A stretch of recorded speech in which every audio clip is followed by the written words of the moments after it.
叫做去做 facial， 即係出街瞓喺度去做 facial， 即係試一次半次有嘅。但係你話係唔似其他女士咁咧，長期每個禮拜啊，或者1、2個禮拜啦，去做 facial， 我係已經冇㗎啦嚇。咁仲有我冇做任何醫美係啦。咁我諗呢啲都係恐龍嚟㗎啦。我呢啲年紀咧，即係我啲身邊啲 friend 咧，即係個個都好似好慣常咁啊。如果去咗轉韓國咧，就即係好似必定節目咁。我嚇點解安排一日去醫院啊？咩事啊？原來打針 ，OK 係啦。咁而家係咁嘅，咁但係我諗我都係怪人嚟㗎啦嚇。咁即係要做呢行咁耐咧，都唔搞呢啲都幾特別㗎啦。咁點解咧？因為其實原來咧喺即係瞓覺嘅時間咧，即係大家我諗而家對於營養都好熟悉啦，都有上營養班。瞓覺之前會唔會飲下蛋白粉啊？係啦，即係做修復啊，呢啲都係夜間做嘅。咁其實除咗裏邊做修復之外咧，我哋面部咧都唔好都缺，即係唔好嘥咗佢，都可以有一個時間咧係去做一個修復。因為我點解話我啲咁中意呢個產品咧？呢個產品實在係好懶嘅啊！咁其實我所謂好專業啦，就係查實我係一個懶人嚟嘅嚇，我好懶去搞好多嘢嚇。咁我未必好似做咁啊，日日都 full mask， 但係即係咧有咗呢個睡眠面膜之後咧，我基本上我差唔多1個星期啦，都至少做3、4次嘅嚇，因為佢實在太方便。因為咧瞓覺嘅時間咧係我哋黃金嘅修復期啦，咁所以咧我哋去回復我哋嘅皮膚個好嘅狀態嘅時候咧，都好靠夜晚嘅時間咧去係一個黃金時間去叉電嘅。咁而家呢個嘅睡眠面膜咧，其實已經係第二次嘅版本嚟㗎啦，第2個版本嚇，呢個新嘅版本咧都出咗幾個月啦，咁樣咁佢有咩特別咧？咁其實係佢個質地好滑啦，咁同埋咧佢喺8小時咧係做到一個舒緩嘅效果，咁同埋咧即係佢最強一樣嘢咧就係一個叫做保濕嘅屏障，咁同埋咧喺呢個面膜，我俾所有人試，包括我自己最 impress 最中意咧就係佢個香味。嚇佢個香味，個香味好似有種魔力咁樣嘅，一聞你好想瞓，一聞好想瞓㗎啦。咁因為咧原來我今日睇即係詳細睇資料咧，原來咧我哋嗰個產品裏邊咧有2隻香味，一個薰衣草，另外一個佛手柑。呢2個香味咧係我買所有香味嘅產品我係首選嘅嚇，因為好舒服嚇，即係亦都咧好 relax 嘅。咁佢但係唔係話求其咧？你知好多產品都有味道㗎，佢都唔係求其放落去嘅。我哋咧係用咗咧Nutrilite，即係我哋係有機農場認證嘅農場。佢喺邊咧？喺保加利亞合作嘅農場。保加利亞大家知唔知係邊啊？黑海隔離喺邊度啊？即係其實喺亞洲定歐洲啊？亞洲。其實歐洲嚟嘅係啊，咁呢個地方有個好特別嘅人嚇，扮靚人就實知㗎啦。保加利亞最出名咧就出呢個玫瑰花，玫瑰花係做嗰啲香精即係香油啊，即係用好多玫瑰花做出嚟嘅，即係一滴一滴嘅香油。所以其實喺即係佢除咗玫瑰花之外啦，當然佢能夠種其他花都係好靚，因為佢好氣候啊嗰樣嘢。咁所以佢喺安利係間美國公司，咁呢個產品咧就係韓國製造嘅。咁點解要走到去美國都種到花㗎？係咪？咁點解要去到保加利亞咧？咁安利就好得意嘅，邊度嘅地方嘅材料最靚，佢就用嗰度㗎啦。咁所以其實你唔好睇少嗰陣香味，係嚟自保加利亞嘅。想唔想試下？咁咁多人冇辦法呢啱，係試唔到咁多個。嗱，我都想問下有冇邊位未用過？自問隻手好乾嘅。舉手，係嗰位，係出嚟，係啦，俾多2位，好，過嚟，係，俾個男士好嘛？你係咪嚟啊？你係咪嚟啊？好 dry 啊！出嚟！嗱，咁我俾你試，即係其實講冇用係咪？嗱，略定隻手高啲啊嚇，略定高啲。係啊，我俾幾多你㗎？哦，問下。好舒服啊！係啦，我俾幾多你㗎？我唔慳㗎。哇，咁多啊！哇，派唔到俾你哋就1個啦。俾啲時間你哋捽下。上嚟啊，好多啊！好正啊！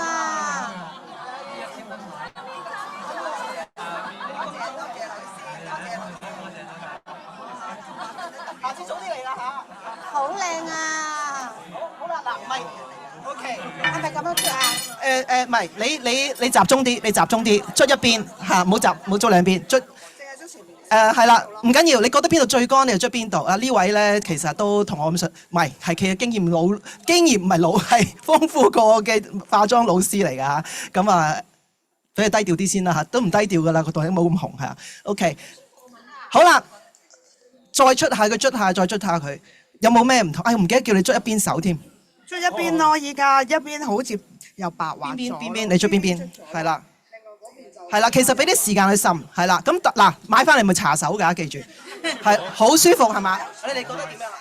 我覺得好香啦個感覺，同埋搽落去咧唔立咯，好潤咁樣咯。總之係好潤啦，因為呢個乾到會爛啊我。咁你買啱翻去搽手啦嚇。係好舒服啊，搽得好舒服。係啦，我呢度已經咧，你明嘛？我呢度已經圍住嗰陣保加利亞嘅佛手柑香味啦，係嘛？嚇？你哇呢只係嘛？你搽呢只，哇差好遠喎！你傳去就俾大家睇下，大家睇下。好咁啊！多謝你哋坐低先，係啦，翻埋位坐，係啦，係好嗱，唔係俾你哋搽手嘅，不過你攞嚟買翻去搽手我都好歡迎嘅，係啦，因為好快搽完㗎啦。OK，咁一個好好嘅，即係其實咧，你諗下，你頭先你睇下佢哋咧，其實一搽咧，如果佢真係好乾嘅話咧，好快索晒㗎啦。咁好多人咧用好索啊，即刻索咗。咁好多人用呢啲睡眠面膜咧，有一個好擔心嘅問題咧，就係唔知會唔會好立，係啦。哇！我以前都喺第啲牌子買過嘅，分咗落去，我好唔好擰個頭咧？因為咧佢會黐到我成個枕頭都係咁，但係呢個係唔會嘅，係搽落去咧，佢有浸嘢，但係佢唔會黐枕頭，亦都唔會覺得好唔舒服啊，同埋咧帶住嗰陣香味咧去瞓覺。咁咧呢個升級版本咧，其實仲有一樣好重要嘅物質咧，就係呢個白奇亞籽油。白奇亞籽，你如果聽過亞孜嘅培訓咧，都知道咧，其實亞孜產品用好多紐崔萊喺我哋認證農場做出嚟嘅白奇亞籽，但係其實咧佢有好多唔同嘅，佢有唔同嘅狀態啦，有籽啦，有粉啦，有 gel 啦咁樣，咁去做嘅產品，咁佢咧就用咗佢嘅油去做呢個嘅 mask 嘅，咁亦都咧佢係純素認證啦，佢係冇用呢個動物嘅成分啦。亦都唔會有粉刺，唔會阻心毛孔啦。咁呢啲另外一個好重要嘅產品個物質咧，就係一個叫做發酵積雪草。咁我而家睇咧好多啲美容嘅 blog 啊，或者睇到嗰啲即係介紹咧，而家已經出面好多產品咧用積雪草去做㗎啦。咁積雪草，我哋都係積雪草，佢哋積雪草有咩分別咧？我哋嘅積雪草咧係一個叫發酵積雪草，發酵積雪草係比普通積雪草嘅物質咧嗰個效用咧，其實咧係高2倍，咁保濕效果高7倍嘅。係啦，咁所以係唔係咁簡單？咁同埋維持8個鐘頭啦。仲有一個咧好特別嘅物質咧，就係我睇下先啊，應該係啦。咁呢度曇花有冇聽過曇花？曇花一現，我薛太咧成日1年1次就會 send 張相出嚟，我屋企啲曇花就開啦，夜晚嗰陣時係啦。咁夜晚先至開個曇花，即係夜間佢嗰個即係嗰個營養分係咪最高啊？咁咧佢咧就係可以咧去配合埋嗰個煙胺酸啦，同埋咧即係其他嘅即係嗰個複合嘅植物精華咧，去形成一個咧好嘅保濕屏障係啦。咁啊，另外咧仲有咧一個係一個穀類啊，我唔識讀嗰啲字，穀渠根中提取嘅益生元即係益生菌啊，係啦，亦都有益生菌嘅成分。好啦，咁大家都記得啦，即係重點。我通常同人講嘅重點就係我哋係 clean beauty 係啦，我哋嘅咩叫 clean 咧？就係冇植物油、冇化學物質，亦都冇人造色素，亦都冇呢個動物衍生物，所以叫做 clean。咁同埋個香味啦，咁呢個咧就已經係而家嘅護膚品嘅一啲嘅好強嘅物質嚟㗎啦嚇。咁我睇下先，係啦，咁佢個保濕程度咧可以高到咧係120幾個 percent 啦。咁咧去細胞死皮咧個沉澱咧就去79點幾個 percent 嘅。咁所以咧其實咧除咗瞓覺前用咧，另外一個時間都好啱用嘅。例如譬如話你要化妝，嗰日去飲啊，或者係你嗰日係重要日子咧，你嗰日要化妝，咁你唔上妝，我平時咧都唔貼粉嘅喎。你用佢將佢當佢之前嘅一個打底霜，去搽咗之後咧，按摩下佢按摩下佢咧會更加令你個妝會貼啲嘅。咁咧佢咧仲最正一樣嘢咧就係頭先我用嚟筆嘅呢支棍仔咧係隨喺個盒嗰度附送嘅喎，所以每一支咧都會有呢支棍仔。咁呢支棍仔咧我唔傳開啦，咁唔鬼見咗。呢個棍仔咧係好有份量嘅，唔係膠嘅，係金屬嘅。咁呢個金屬棍仔咧亦都係倒咗一個白金喺度，薄金喺度。咁所以咧係好其實最緊要就係佢唔會傷皮膚，佢亦都唔會甩咗嗰啲叫做電鍍嘅嘢喺塊面度，佢亦都好襟。咁你每一盒都有咧，你用完一支，你儲下有好多。咁咧佢愛嚟做咩咧？就係我哋幫助咧去做一個按摩啦。咁亦都可以頭先愛嚟筆啦，或者咧係愛嚟咧按壓穴位嘅。咁另外如果話嗰晚都好眼瞓啦，都搞唔到咁多嘢嘅話咧，就咁搽其實都 OK 嘅嚇。咁咁搽嘅效果都非常之好。咁今日咧其實咧。我就冇辦法咧，就即係做到示範啦，好難去搞噶嘛。咁我咧就邀請到咧台灣嘅最勁嘅殿堂級嘅節目嚇，有冇睇過呢個女人我最大啊嚇？任何啲勁嘅產品咧都會上呢個節目嘅。咁呢位柳燕老師咧都係非常之有經驗咧去。這個產品呢，我覺得它蠻特別，它其實是晚安面膜，但是呢，這個晚安面膜呢，它又可以當急救霜。然後又可以當日霜，又可以當晚霜，反正它就是一個萬能霜的概念，就是呢，你什麼時候有狀況，你都可以來用它。然後剛剛不是說產品要讓你們好好睡覺嗎？對啊，味道，這個的味道呢是薰衣草加佛手柑，因為我覺得它的味道真的很舒服。是天然的精油嗎？對，很天然的感覺，草本味，對，很舒服，對不對？是很像那個說呢，能夠讓你呢好好睡覺，放輕鬆的呢，就是呢真正薰衣草的氣味，因為它真的會讓你聞了之後，從你的感官開始呢去釋放那個壓力。就像這樣子，薄薄的，這已經不到薄了，這個很厚，很厚哎，對，很像乳霜哎。所以老師說，如果你的肌膚比較薄，很容易過敏，你用的東西選擇很重要哦。對，所以這一瓶呢，為什麼我說它叫萬能霜？因為它兼具了舒緩，兼具了修護。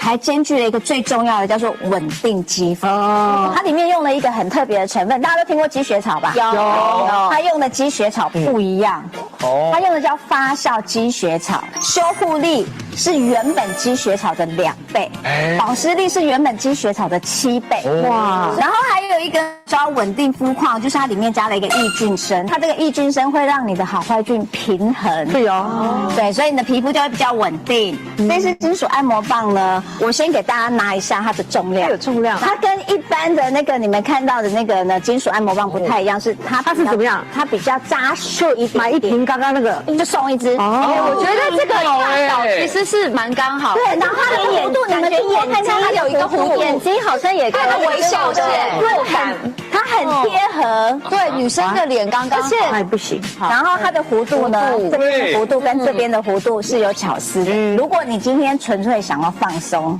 請你用這一面，平的這一面啊，平的這一面，它其實是有一個弧度的。哦，這是什麼材質啊，老師？哇，它就是金屬，然後上面有鍍一層白金。哦，輕輕的而已，可是你會覺得很舒服，然後完全不會刺激到皮膚。可是呢，除了放鬆之外，如果你想要緊緻提拉，你可以用這一面。如果說你發現啊，你這邊的脆胚吧比較垂一點點，或者法令紋呢比較明顯一點點，那種是比較往上，往眼角拉回來。一個三角形的概念。然後你眼睛也可以這樣順着，額頭這邊也按一按，然後你要拉你的下顎線也可以。哇，好舒服，好萬用哦，因為裡面呢還有一點點酰，可以讓你皮膚亮白，然後味道又很舒服。然後你做完之後呢，你會覺得你的皮膚呢真的很像做了一場 SPA 吧。然後因為我剛剛是用按摩霜，量是不是很多？對。這時候我就會用濕紙巾，或者是呢用溫水把它多餘的擦拭掉。裡面呢其實還有7種舒緩植萃，會讓你的皮膚呢，因為這舒緩植萃就有什麼洋甘菊啊，其實都是讓你皮膚放輕鬆。如果你的溫度夠高的話，你可以先稍微熱敷。哦，對，我會熱溫，讓它吸收。哦，好，我們先來看一下。哇，像它蘋果肌整個上去了耶！而且兩邊臉差很多哎。而且它現在是又白又細哦，而且這邊烹飪，這邊是整個烹上去，完全兩邊是歪掉了，對，很透亮，全部都植萃成分，它是一個純素認證。所謂純素認證就是全部都是植萃成分，沒有東西的，要讓大家睡得好。好，除了這個好，咁啊。你哋呢個咧都可以上翻 YouTube 咧揾雅姿嘅睡眠膜都揾到呢條片㗎啦嚇，咁你其實佢哋都即係做個效果非常之好啦嚇。頭先你見得熱敷，如果其實你皮膚比較乾嘅話係唔需要㗎啦，就咁瞓得㗎啦。如果唔係喎，我皮膚都比較油啊，年輕啲嘅皮膚嘅話咧，咁可能你即係輕輕洗咗佢都 OK 嘅。咁但係我就建議可以唔洗就都可以唔洗啦。咁個程序咧就係先咧就。夜晚啦，如果譬如你有化妝嘅，你有搽或者係防曬嘅話，就卸咗妝先啦，然後就潔面，跟住咧就係用爽膚水或者柔膚水，跟住就用我哋嘅維他命 C 玻尿酸精華啦，咁跟住眼部產品啦，跟住咧就乳液，咁呢個乳液咧就落少少好啦，因為你如果你加呢個睡眠膜嘅話咧就唔使咁多啦嚇，咁就加少少，咁然後咧就可以做呢個睡眠面膜嗰個程序就係咁簡單。好啦，咁啊講完呢個睡眠面膜啦，咁另外咧，其實咧好多香港人咧，唔係全世界啲女仔咧，都好中意用呢個 paper mask 嘅，係咪啊？嚇，咁啊呢 paper mask 咧嚟自邊度啊？通常你邊度買啊？韓國喺香港唔買嘅係嘛？即係個韓國咪好得人驚㗎，即係去親呢間啦，同埋咧日本啊嗰間咧，個個咧話一定係一大籃一大籃咁咧，好似掃貨咁樣。大家如果去韓國旅行唔使買俾我㗎啦嚇，我唔做，我唔用㗎。其實我係唔買呢啲嘅。咁點解咧？唔係話佢哋唔好，不過我都唔想試啦。因為其實而家我啲皮膚咧唔可以用錯嘢㗎嚇，用錯嘢嘅話咧好大劑嘅，咁就用好多時間同埋好多錢咧先至搞得好，所以就唔好亂咁敷。咁我會有一個咁嘅諗法啊，因為好多時咧我都收到啲咁嘅禮物咧，好抵㗎咁樣，10蚊塊㗎咋咁樣，10蚊塊。OK， 一盒。我當50蚊一盒，10蚊一塊，或者100蚊一盒，10蚊一塊，10蚊一塊嘅面膜，即係一片面膜裏邊得係用10蚊已經買到俾你啦，你已經可以拎到翻屋企啦。咁中間嘅成本有幾多呢？包括佢要上架啦，包括佢要做宣傳啦，包括揾咗個超級明星走去做 promotion，然後賣10蚊俾你。咁你呢度有幾多嘢呢？咁樣咁係咪好少啊？嚇咁所以其實我真係唔用啦。咁其實咧其實同水冇乜分別嘅。咁所以咧就買嚟開心 shopping 係開心嘅，但係就我都係擺喺屋企嘅，長期每1-2年咧我就會抌一次㗎啦，因為好多人送俾我嘅嚇，我係真係唔用嘅。OK， 咁但係咧我哋就有隻蛋白面膜啦。咁我哋點解會有個 paper mask 蛋白面膜咧？其實好多人都好似未用過或者唔知咁樣樣。咁但係咧呢個原來咧係一個好勁嘅面膜嚟㗎。佢咧係其實係一支精華就一塊面膜。你開過就知㗎啦，其實有多嘅。咁咧有啲好慳家嘅朋友仔咧都教我咧，就攞隻豉油碟擠晒佢出嚟先，然後先敷完就攞隻豉油碟裏邊嗰啲嘅精華咧鋪埋落個面度，就繼續咧一係就按摩，一係咧就攞我哋嘅 Dermasonic 咧就再導入，咁就勁啦嚇。咁呢個咧就其實蛋白質咧係放咩㗎？彈性啦，同埋即係亦都係一個修護嚟嘅嚇，咁所以呢個咧係一個亦都好貼面嘅。咁大家留意啦，你打開嘅時候咧，你會發現有兩層㗎。咁我見咧有啲人咧係敷錯咗嘅，因為咧佢有一層網嘅。嗰層網咧其實係喺出邊，幫你容易啲咧打開嗰個 mask 咧放入去，然後拎開嗰層網嘅。嗰層網係唔需要敷住，亦係拎開嘅啫，係啦，記住嚇，記住。咁其實好快嘅，大概咧10至20分鐘咧已經係完成無論佢幾濕都好，唔該你拎翻佢出嚟，就唔好咧，哇仲好濕喎，敷住瞓啦咁樣，千祈唔好敷住呢啲 paper mask 瞓覺嚇，唔好做呢樣嘢。咁出嚟嘅效果係非常之好嘅。咁以下張相唔可以影嚇，唔可以影，因為咧呢排都機緣咧都素顏放題嚇，咁唉我都敷俾大家睇下。咁咧唔好影啊！咁啊跟住咧嗱呢個係 before 嗰個 after， 就係20分鐘啫。係咪白淨咗？本身我都唔係好黑嘅啫，咁但係咧真係白咗1度㗎，係啦，白咗1度㗎。咁啊嗱，嗰個形狀咧咁樣都好貼面嘅，因為咧都怕咧有時嗰啲面膜咧唔啱位咧就要褪上去啦，褪翻落嚟咁樣，係啦 ，OK。咁即係其實大家咧都可以用。咁其實我一路冇講幾多錢係咪？送俾你好冇？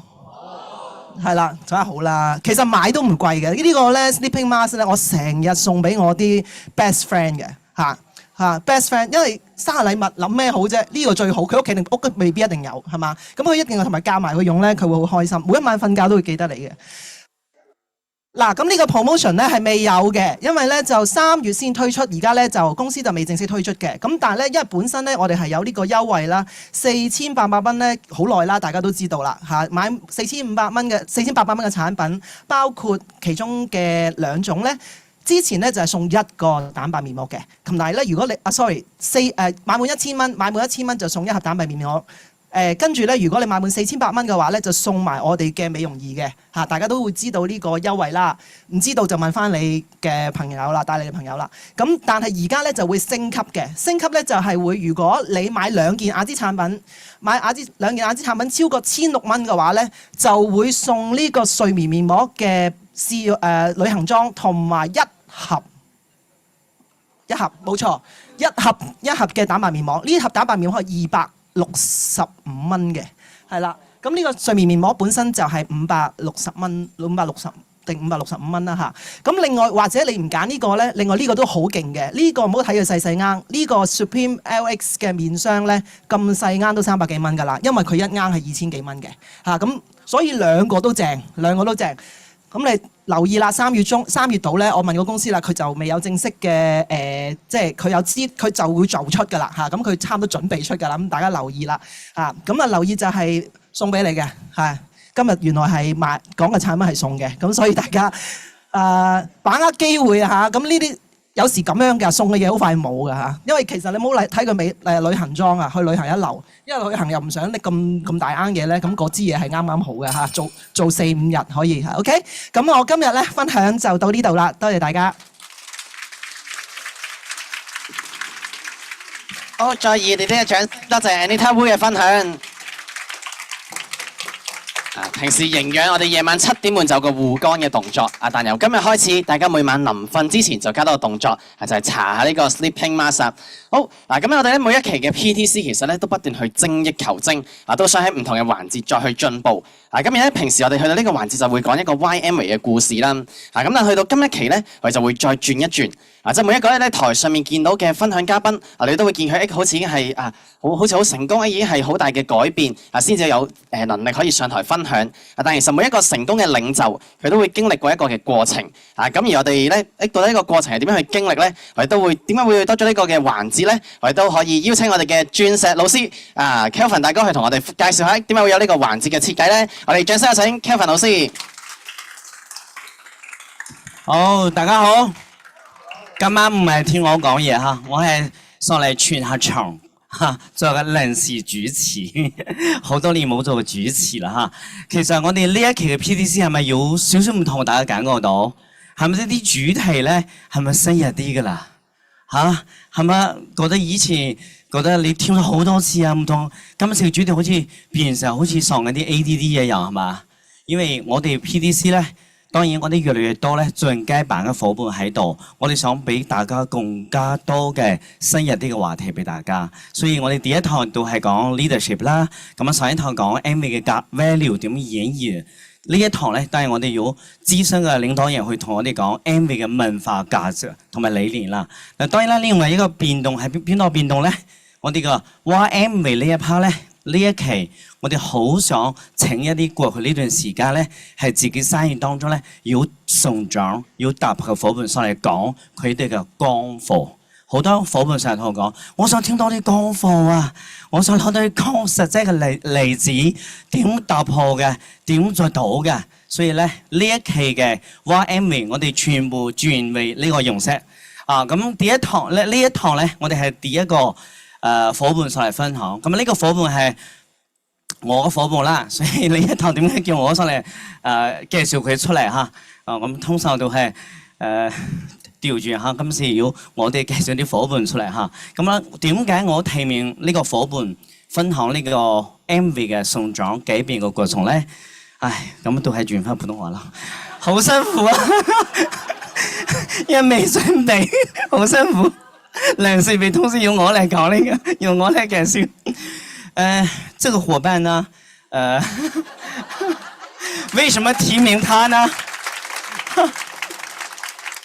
為什麼提名他呢？他在2023年剛剛來到我們團隊的時候呢，他只是一個來學習找 solution 的，因為他是做老師的，他身邊很多 SEN 的小朋友，他真的是發心非常好，他想幫他的學生來找健康解決方案。找着找着呢，他發現他的媽媽也可以用這個產品，甚至他幫他朋友的孩子 SEN 的小朋友開始送給他這些產品去試，他自己從來沒有想過要做。然後呢，他就馬上移民到了英國。在英國呢，也沒有，大家就是普通的朋友哈，普通的朋友。後來呢，他又回來香港的時候呢，回來幹嘛呢？找機會可以在英國做的機會。那他考察了很多平台，最後就發現 MV 跟其他傳統生意很多的不同之處。他待會兒也會簡單講一下。那最重要的是呢，他又飛回去了，因為移民嘛，就要不可以超過多少天，是不是？所以他人在英國。就做到了統帳，就是香港做的統帳。當時哈就完全靠線上的Zoom 啊，線上的社群。然後呢，在去年呢，他就在英國的時候呢，香港就開始達標。然後到今天呢，他本月正式就會完成滴滴。然後今年也在 Q12的路上。那他會分享，他每年在英國大概10個月的時間，怎麼跟他香港的夥伴，而且我最欣賞這個夥伴的是，他具備獨立的工作的能力以及解決問題的能力。他所有的問題他自己找方法，然後找不定了來，然後再找領導人。所以我希望接下來這一部分呢，由君來給大家分享他如何遙控團隊，然後完成即將完成滴滴哈。好，我們有請蓀蓀。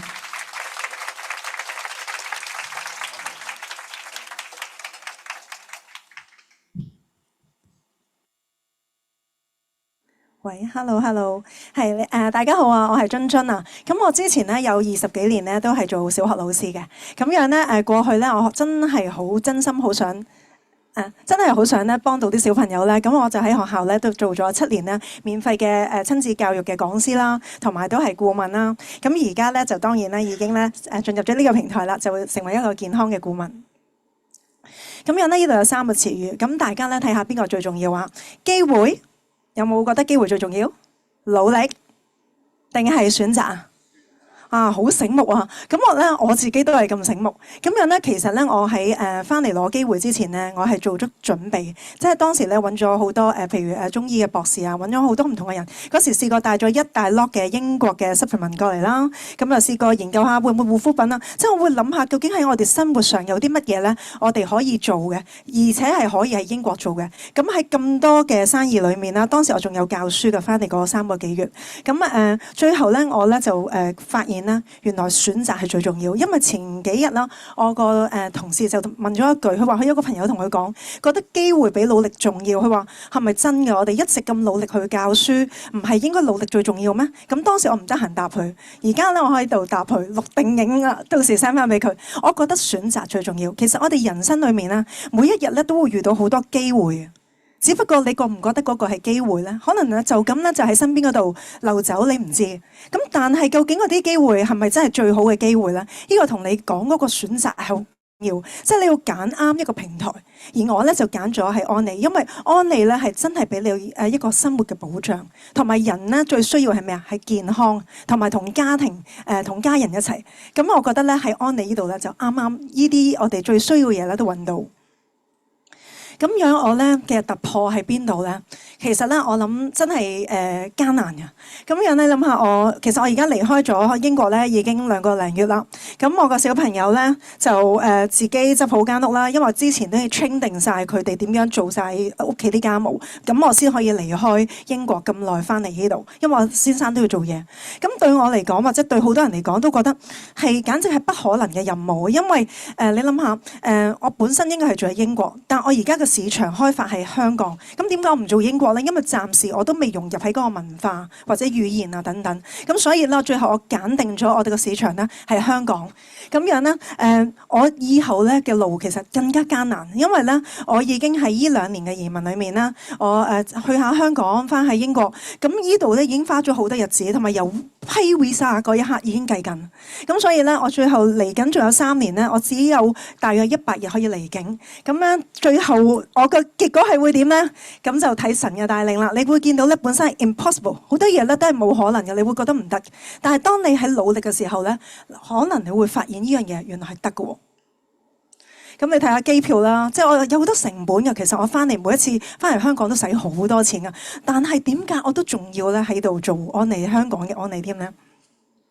咁咧我咧就到我翻英國啦，咁我其實我點樣去營運咧？因為我當時咧喺香港3個幾月，其實我係接觸好多個其他嘅生意、教書同埋咧安利嘅。咁但係呢3個幾月裏面咧，之後咧我就已經咧有 set 定好多個群組，因為我知道我即將會有好多會員，咁我會有啲會員群啦。咁我同埋咧有時我會有啲定期活動啦，俾佢哋分享佢哋嘅見證。究竟你用咗啲乜嘢？即係本身可能佢譬如佢用營養素嘅，之後咧有啲人就講下護膚品啊，講下個人護理啊。咁我咪可以推動到多啲唔同嘅生意咯。咁我又會有一啲關於健康啦，因為我要洗底啊嘛。我本身係一個教書嘅形象，咁我點樣令到人哋知道我對健康呢一度咧都係會有認識嘅咧？同埋我都真係真心想幫佢嘅。就算佢唔買營養素，佢知道一啲健康嘅生活資料咧，對佢嚟講都係有用啊嘛。咁另外咧，我自己咧，譬如我會同我啲partner，我究竟點樣去帶動佢去做呢樣嘢咧？咁我會不斷咧去分享一啲我嘅成功經驗啦。咁另外咧，我臨離開香港之前咧，已經係拍定晒啲課程啦，我自己一啲嘅身體成分分析啦，即係等等咧，或者做一啲身體嘅體檢啦，去做定晒一切嘅準備，咁咧可以翻去英國咧嗰度繼續。咁咧，但係對我嚟講咧，最大嘅突破其實喺心理方面，因為咧本身咧，我自己係一位教師啦，同埋我係經常攞教師獎嘅。咁樣咧喺以前，我覺得好多人尊敬我啦。咁但係當我做咗安利之後咧，其實你發現好少人睇好你，都好少人鼓勵你。呢個係最難過，同埋有時會有啲是非會聽到。咁自己都試過有唔開心幾日，但係近咗之後又過咗啦。咁另外我覺得喺個信念上咧。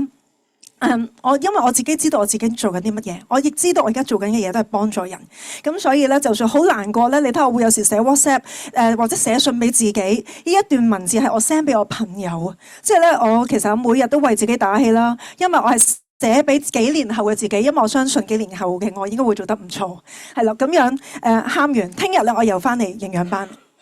咁樣我嘅信念啦，就令到我咧仲有啊，而家會成日經常會有已讀不回嘅情況，係咪啊？以前應該少啲㗎，但係咧啲人都冇即係當我列入黑名單啦。我覺得已經好好啦。咁樣咧佢哋咧其實唔知道，因為有時點解嗰種苦咧？個苦就係我見到佢有病，我想同佢分享，我真係好想佢好返，但係原來對方佢睇到嘅嘢未必係睇到一樣，佢睇到你係銷售。咁我會覺得即係我俾佢個心去啦，但係最後我得到嘅嘢唔同。咁呢個對我嚟講係最難克服嘅，但係我覺得我已經成長咗。咁樣咧，我覺得咧安利嘅事業咧係非常好嘅，因為咧佢係一個真正咧俾到人哋健康啦，而且俾你終身咧每個月咧都會有收入噶。咁呢啲帶嚟啲乜嘢咧？帶嚟時間自由啊，可以陪屋企人啊，可以發夢啊，呢個就係真正嘅幸福感啦。咁當然我希望更多人得到救恩啦。我唔想啲人咧營營役役咧都係勞碌一生，而得到嘅結果唔係佢想要嘅結果。咁因此咧，我咧係真係因為愛呢個世界而奮身去做安利。咁樣咧喺機緣咧，我咧就喺由25號之前啦，我就有3日準備，因為我見有啲 partner 好似對機緣冇乜興趣。咁之後咧，我已經咧就我哋本身咧，我哋 EDC 咧都有群組啦，咁又有啲資料啦，我會再篩選咗啲資料咧，自己整咗個簡報啦。咁因為我哋知道香港人咧見到咁多嘅資料咧都好驚嘅，咁我就幫佢咧做咗一個精簡版，分翻譬如肺部啊乜乜乜或者係敏感啊點樣類型，我幫佢分晒類啦，做晒啲簡報。咁我自己再有一個機緣群，就俾我啲群組嘅，咁啊令到佢哋少啲資訊，令佢願意睇。咁最後咧，我哋喺開售之前嗰一日咧，就已經賣出大約40幾盒。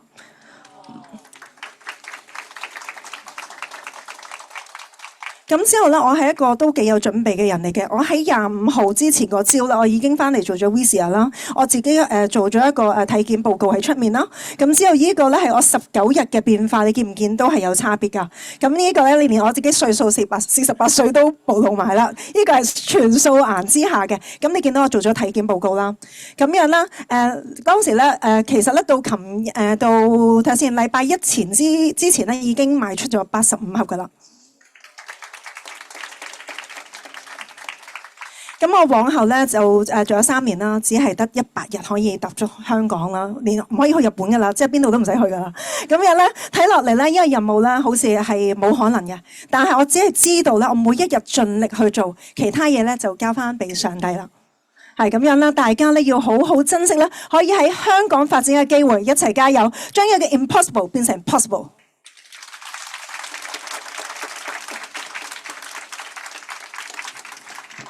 好，感謝津津嘅分享。相信大家都藉住津津都見到，原來真係即係依家嘅互聯網嘅世界咁發達，即係唔一定要人喺香港先可以做到生意。就算人唔喺香港，你嘅生意只要你運用好團隊、運用好工具，都然可以去成功。我哋再次掌聲去送俾津津。咁而我哋要去成功咧，都要去借助好多唔同嘅力特別係借助我哋唔同會議嘅力。咁我哋都去了解下，到底嚟緊有啲咩嘅會議咧，可以去俾我哋去借力，去令我哋生意做得更好啦。好，咁首先咧就嚟緊今個星期四，我哋每逢完咗啲營養班，都喺營養班之間咧會有特別嘅專題。而今個星期四我哋就好榮幸可以邀請到 Thomas 去同我哋去分享到底點解要去選擇扭出來呢個品牌。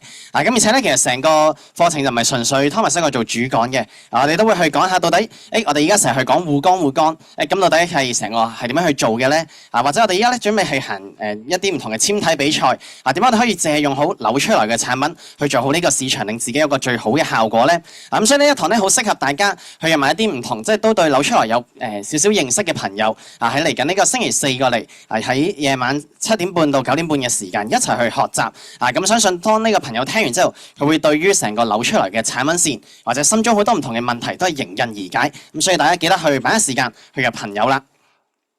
好，咁另外就係講緊嚟緊星期6日我哋就會去到東莞去有呢個豐富之旅。我哋每一次都會話，其實我哋一個人嘅認知我哋成日話賺唔到認知以外嘅錢。咁而透過呢一啲唔同嘅我哋叫貴會你就能夠去令自己令你嘅朋友都可以擴大自己對於安利嘅認知。咁而亦都係我哋除咗星期6會有一個創業論壇豐富之旅俾大家睇到成個安利中國去做嘅一個大健康產業係幾咁犀利。咁去到之後星期1、2亦都會有卓越嘅贏家班同明星班。就會去教大家多啲唔同嘅實操嘅技巧。贏家班咧就會係教你，如果你要由一個啱啱參加安利去到你要喺度成功成為安利嘅贏家，咁到底需要有啲咩嘅技能要學習咧？咁贏家班就係多啲嘅實務嘅一啲嘅知識技巧去教大家。如果你已經上過贏家班嘅，咁你就去上明星班就會好多唔同嘅心態嘅培訓令你可以突破一啲唔同即係框住咗自己一啲嘅界限，你就能夠喺呢個生意度有突破。咁所以快啲去把握機會，快啲去揾你嘅領導人、你嘅介紹人去攞翻張門票啦。咁而最後咧就係講緊我哋喺4月16號就會有一個好重磅嘅活動，我哋嘅 MV Special， 我哋能夠邀請到嚟自台灣嘅呢一個主講嘉賓陳彥博。陳彥博相信大家真係一開頭已經睇一段短片喺呢一個嘅冰天雪地之下去跑600幾公里嘅馬拉松。咁佢亦都係一個即係華人嘅華人之光，一個台灣之光能夠係真係用我哋嘅扭出來嘅產品喺呢個嘅運動上面去不斷去突破。咁所以咧，大家呢一個即係我哋之前都會喺喺台灣嘅年會啦，都有機會聽到陳彥博嘅分享。每一次聽佢分享，你都會覺得係深受激勵。咁亦都係對於一個新朋友嚟到去了解扭出嚟一個牌子，佢從一個運動員嘅角度，係可以俾你嘅朋友用更多唔同嘅方向去睇明扭出來。咁所以非常值得大家去約多啲嘅朋友嚟到。咁而且因為呢個今次嘅地方就會係喺灣仔嘅合和酒店，咁就門票有限，咁所以快啲把握機會問你嘅朋友，問你嘅介紹人，快啲攞翻張門票。好啦，咁咧我哋咧亦都完咗一啲唔同嘅聚會去推廣啦。咁亦都咧我哋亦都有其他嘅學習方式。大家我相信即係依家每個人手上都有部手機啦。大家手機入面係裝咗啲咩嘅應用程式㗎？可能有 YouTube 啦。係我聽到有 CA Hub 啦，有 e-learning 啦，係咪啊？咁我哋咧成日話，我哋一部手機其實以前就可能一部手機係可能用嚟就未參加安利、未有呢個生意觀念之前，佢就純粹一個你去娛樂消遣或者同人溝通嘅工具。但今日我哋一個科技不斷去發達嘅時候，其實一部手機都係一個好重要嘅學習工具。咁亦都喺我哋嚟緊呢一期嘅 PTC 入面，我哋都會有一個特別環節，就係同大家去介紹下 e-learning。好，首先咧都想問下大家，有邊個已經係有 download e-learning， 亦都係叫訂閱咗嘅？可唔可以揮揮手先？話到好多唔同嘅朋友，都有一半，好，俾啲掌聲呢一啲已經訂閱咗嘅朋友先。而剩低嘅一半咧，可能都係15、16未知道到底 e-learning 有啲咩好處咁亦都會喺度去同大家介紹一下。咁我哋今日咧介紹嘅第一個嘅好值得大家去聽嘅 e-learning 嘅短片就係康君皇冠大使嘅分享。有冇朋友都聽過啊？康君咧呢個即係一個我自己去聽呢個錄音都聽咗好多次即係特別 e-learning 好嘅地方咧，就係 DS file 咧就冇片睇嘅但 e-learning 咧就可以圖文並茂咁樣去學習咁而家康君咧其實佢係一個即係佢自己本身嘅背景其實都係一個比較複雜嘅家庭環境佢經歷過有4個嘅後母咁但係一路佢都係一個生活好貧困咁但係去到佢13歲嗰年咁佢就覺得係時候，即係佢到13歲嘅時候先有機會去讀書去學習佢相信知識可以改變命運但因為佢嘅家庭好貧窮即係大家平時覺得讀書有燈係一件好理所當然嘅事啦。其實康君去讀書咧，要喺個爐圈入面去，就好似以前聽鑿壁偷光咁樣，係真係去偷光去學習。咁亦都係佢之後去做過一啲唔同嘅生意，但都係做得唔係話叫做好成功，亦都揾唔到一個即係佢理想嘅人生發展路向。咁亦都當初咧對安利係極之反感嘅。佢以前開過一間嘅服裝店，咁嗰度咧其實就係佢同一啲安利嘅即係內地叫營銷人員嘅主戰場邊個去到同佢講安利咧，佢就潑謝佢，令到佢退會唔參加安利，覺得安利做唔到咁但後尾咧佢就如果詳細故事，大家可以聽翻呢個 e-learning 就輾轉地進入到會場睇到呢個生意咁亦都將呢個生意好快脆做得好大咁佢大概用咗3年左右嘅時間就由完全極度反感安利去到成為安利嘅鑽石俾啲掌聲康君先。正當大家覺得哇3年上鑽石咁繼續做皇冠大使都係順理成章嘅事啦，但嗰陣時就係遇到98年98年嘅中國發生咩事啊？就係一刀切佢成個鑽石嘅組織就喺一夜之間就瓦解，由一個鑽石去到9% 都做唔到。可能大家覺得哇做個9% 都已經好辛苦，但係鑽石再跌翻落去喎。咁但係喺呢個時候，到底佢點去面對呢啲逆境咧？佢嘅心態係點去面對咧？咁大家要聽呢個 e-learning 就會學識得到啦。咁亦都係佢個結果當然係佢冇放棄到啦。咁亦都係繼續喺安利去進步去發展。咁喺2000年打後就成個生意再重新去建立起。咁亦都係成為咗皇冠大使。甚至喺皇冠大使之後，成個中國安利咪進入咗一個大健康嘅時代啊！佢都係其中一個領跑者。喺20年、21年左右就開始進入大健康嘅賽道。嗰時佢係一個皇冠大使。但透過佢去做大健康產業，佢嘅業績係一個皇冠大使業績都可以倍增喎。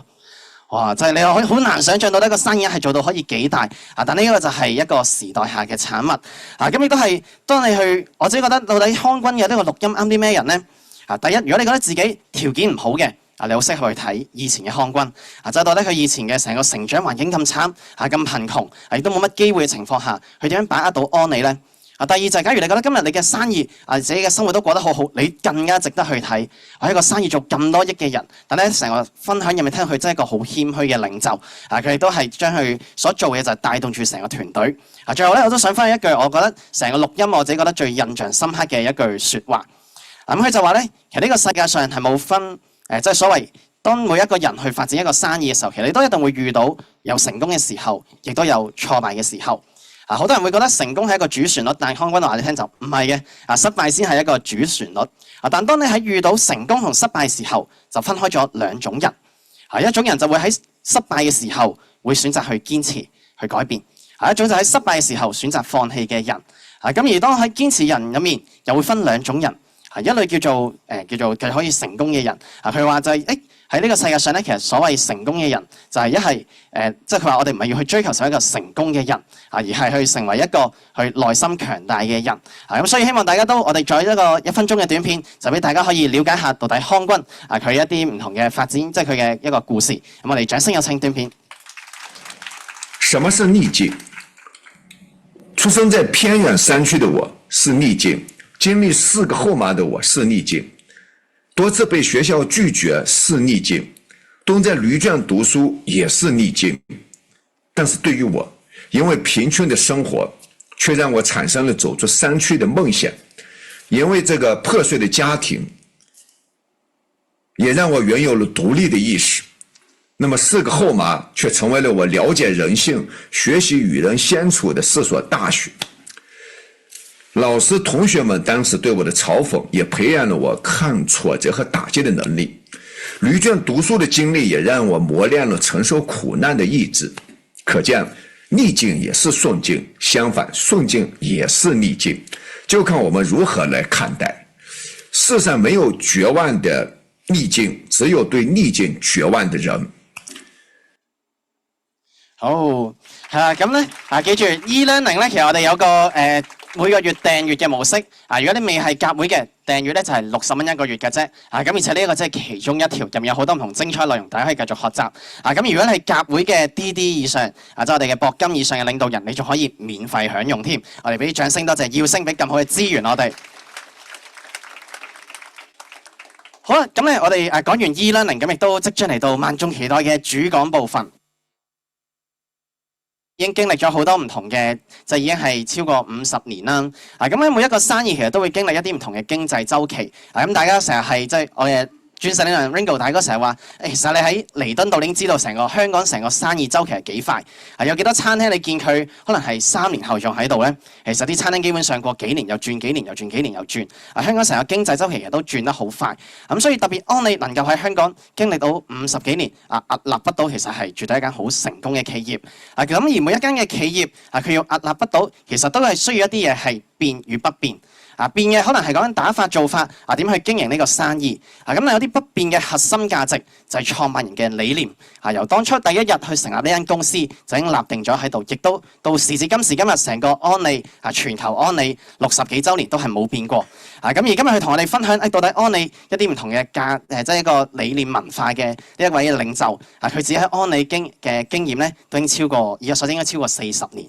咁亦都喺安利入面係見證住安利做過嘅唔同嘅事。好多時候我哋同朋友分享安利，其實佢都有好多唔同嘅意見。但係其實所有嘢你可以分成2樣，一個叫觀點，一個叫事實。觀點就係佢覺得點，呢叫觀點。但事實就我哋要知道到底安利呢間公司實際做咗啲咩。咁我哋喺邀請我哋嘅主講嘉賓出嚟之前呢，我哋都有條短片去了解一下到底安利嘅一個創辦人嘅理念。我哋掌聲有請短片。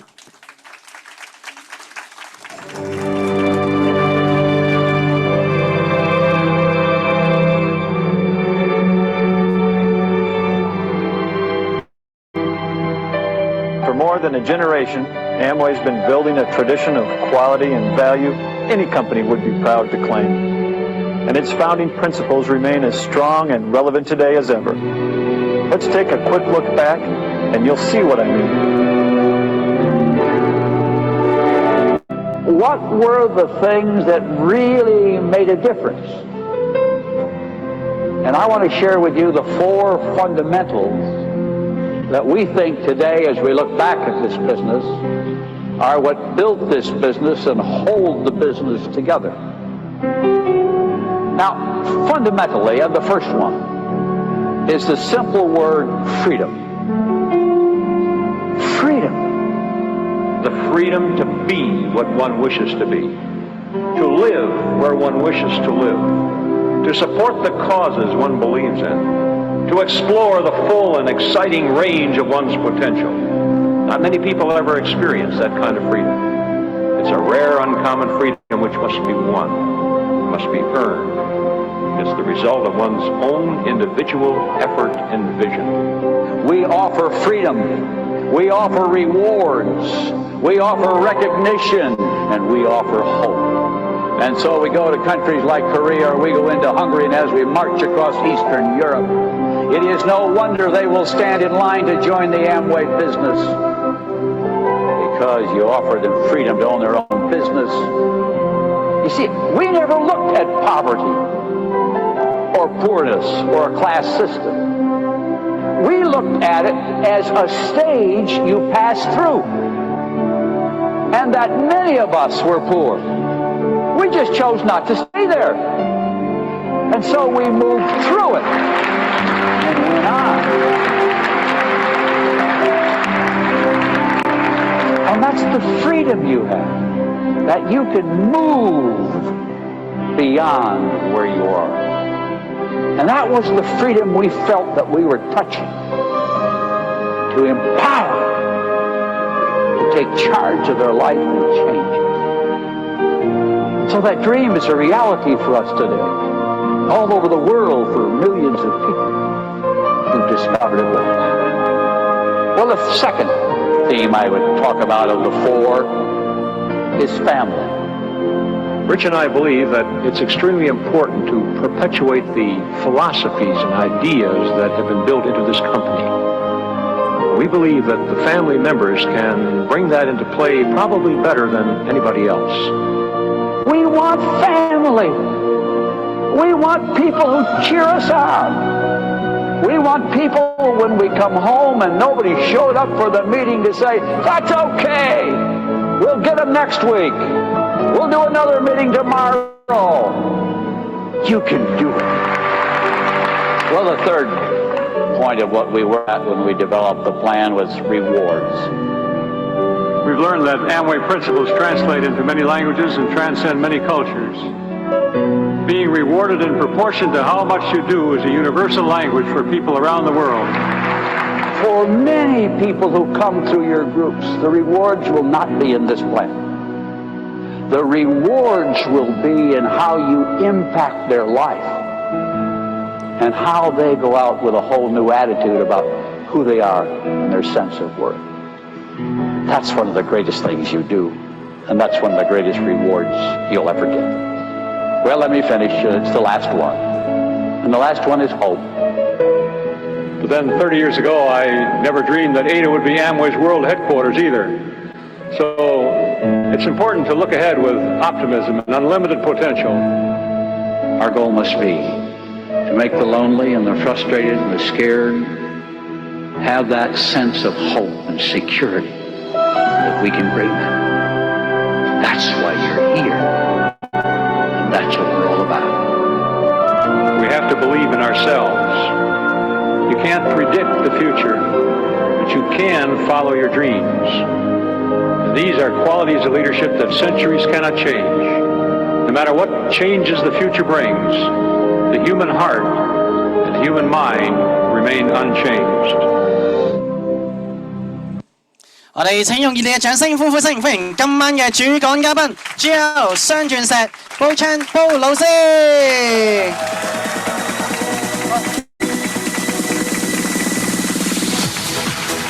多謝大家掌聲，多謝 Eric 嘅介紹。OK， 各位耀星嘅夥伴，大家好。我覺得大家真係好幸福，即係可以一個咁高質素嘅會議裏邊學習。我唔係講我啊，我都未開始講啊。我剛才入嚟嘅時候咧，就聽到阿 Anita 講最後嘅部分啦嚇。咁佢講得好就唔需要多講噶啦嚇。咁啊，跟住我聽到阿津津嘅分享。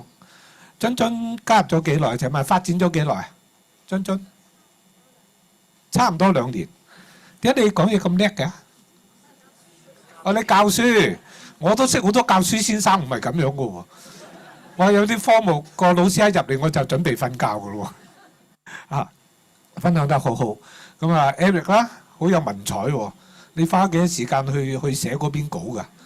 嚇，鑿壁偷光你都識啊？嚇，仲有係用螢火蟲讀書嘅喎，嗰個叫咩啊？嚇？嗰句嘢叫咩啊？鑿壁偷光就係鑿穿個牆壁，用隔離啲光啦。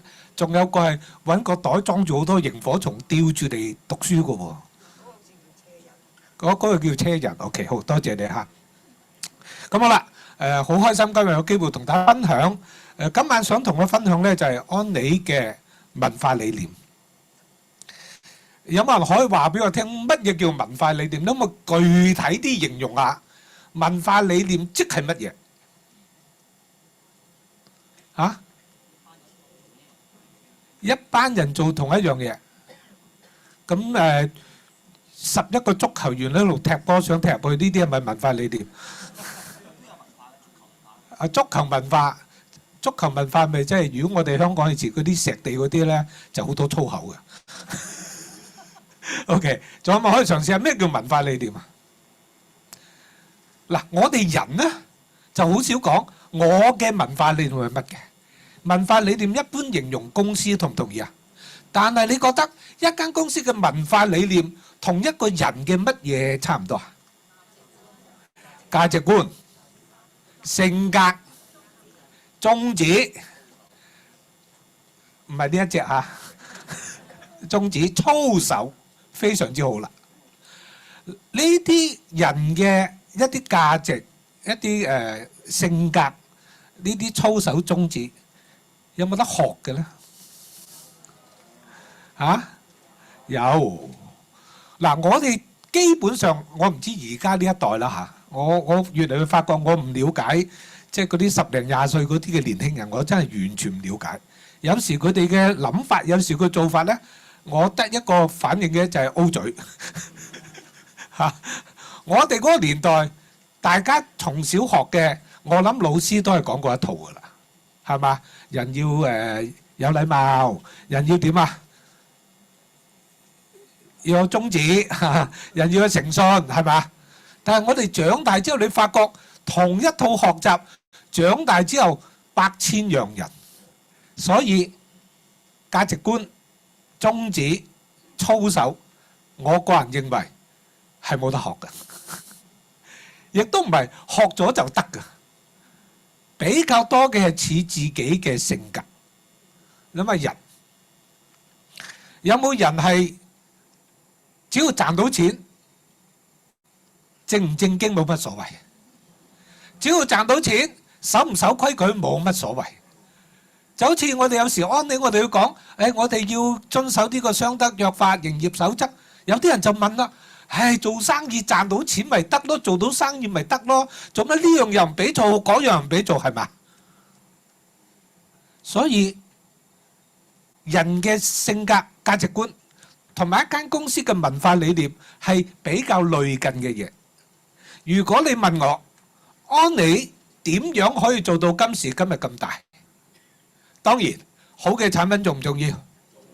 好嘅生意計劃重唔重要？都重要嘅。但係我個人認為，能夠令安理走到今時今日，係因為佢有佢自己嘅文化理念。好嘅產品唔難㗎。今時今日你有錢，你係咪可以擺好多錢去研發啦？你絕對係研發到一啲產品，甚至乎比安理更好嘅。計劃公平，計劃安理個計劃公開㗎啦，係嘛？個個都抄得㗎啦。所以我早期聽過迪維士講過，佢話安理仲係剛剛開始嘅時候，應該係講緊幾年嘅時間，做到一啲成績。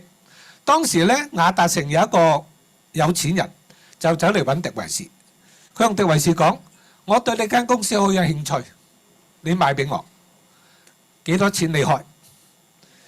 你估迪維士賣唔賣？唔賣。跟住呢個有錢人就話：好，你唔賣，我開一間同你競爭。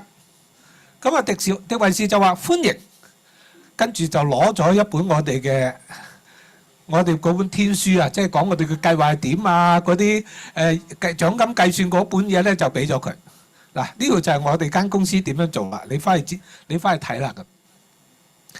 咁即係話呢個有錢人就攞咗安利個計劃，就翻去做佢自己嘅傳銷公司。幾年後喺一個商業嘅場合，狄維士又見到呢個有錢人，狄維士就問佢啦：誒點啊？你間公司發展得如何啊？佢話唔得啦，冇做啦。我覺得你一定係俾漏咗啲嘢我，你一定係收埋啲咩秘密冇俾我。咁狄維士話當時嘅回應：我哋有嘅可以睇到嘅都俾晒你。如果真係有啲唔同嘅，就可能係我同埋你點樣對待呢個生意，我同埋你點樣對待直銷商有分別啫。嗰啲就係安利嘅文化理念。PTC 係咪有一堂會講回答意義㗎？我哋假設你係因為去同人講安利，遇到嗰啲人又有一啲問題問你，你唔識解答，我哋期望透過我哋嘅分享，可以協助到大家去回應呢啲意義。其實大家知唔知呢啲意義通常嚟自邊度？通常係你自己嘅問題嚟嘅。如果你遇到有啲朋友問你嘅問題，你覺得唔好識去解答，咁我大膽啲講，好多時你本身都有呢啲問題。例如，係咪有人會問你：誒，你講得咁好，你而家賺幾多錢啊？係嘛？咁一般問得你，你又唔識答，好多數都係你暫時未賺到咩錢啦。咁而你又唔識答嘅話，好有可能係因為你都問緊呢個問題，即係你個心裏邊都疑問緊，係咪真係賺到錢？問好多關於安利呢間公司嘅問題。如果安利公司喺你心目中係足夠強大，乜嘢問題都唔係問題。你愛錫你嘅父母嗎？有冇人覺得你嘅父母差唔多係呢個世界上對你嚟講最偉大嘅一個人？唔理佢嘅學歷，唔理佢做咩工作，係嘛？所以遇到任何人同你講關於你父母嘅不是，一般嚟講都影響唔到你，係嘛？因為你嘅父母喺你心目中係點啊？最偉大嘅。咁安利可唔可以做到呢一點呢？如果得嘅話，別人問你個問題咪唔會影響到你咯？同唔同意啊？咁所以今日我咪同大家講咩方法技巧？方法技巧可能即時協助到你去推薦一個人，即時可以協助你買到盒機緣。我今日想同大家講下安利嘅文化理念。如果呢啲文化理念你認同，你有足夠多時間喺你嘅團隊裏邊去宣揚，你將來就會建立到一隊內心好強大嘅團隊，係因為佢哋知道佢哋背後呢間安利公司係乜嘢嘅公司。嗱，安利從來冇公開過自己安利公司嘅文化理念係乜嘢。嗱，剛才狄維士溫樂喺片裏邊有提到下呢個四大基石係咪？家庭、獎賞、自由同埋希望嚇，冇嘅。公司冇講安利嘅文化係乜嘢，安利嘅理念係乜嘢。所以今晚我同大家分享呢，係喺我過去41年同安利呢間公司合作，我嘅經歷，我自己觀察翻嚟嘅。呢個係我個人嘅感覺，同大家分享。我今晚講嗰啲唔係真理嚇，係我個人嘅感覺啫。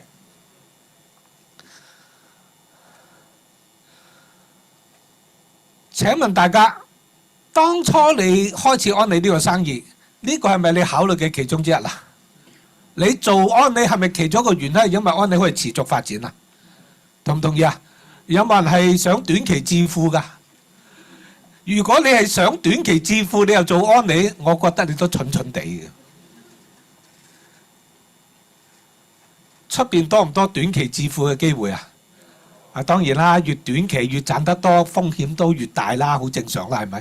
咁但係如果你係因為安利俾你睇到可以好快脆賺好多錢，咁我覺得可能你理解有啲錯誤啦。安利最大嘅吸引唔係短期可以賺到幾多錢，而係你做一段時間，你建立到一個穩定嘅架構，呢啲錢係不斷會入你嘅銀行戶口，係一個可以持續發展同埋可以傳承。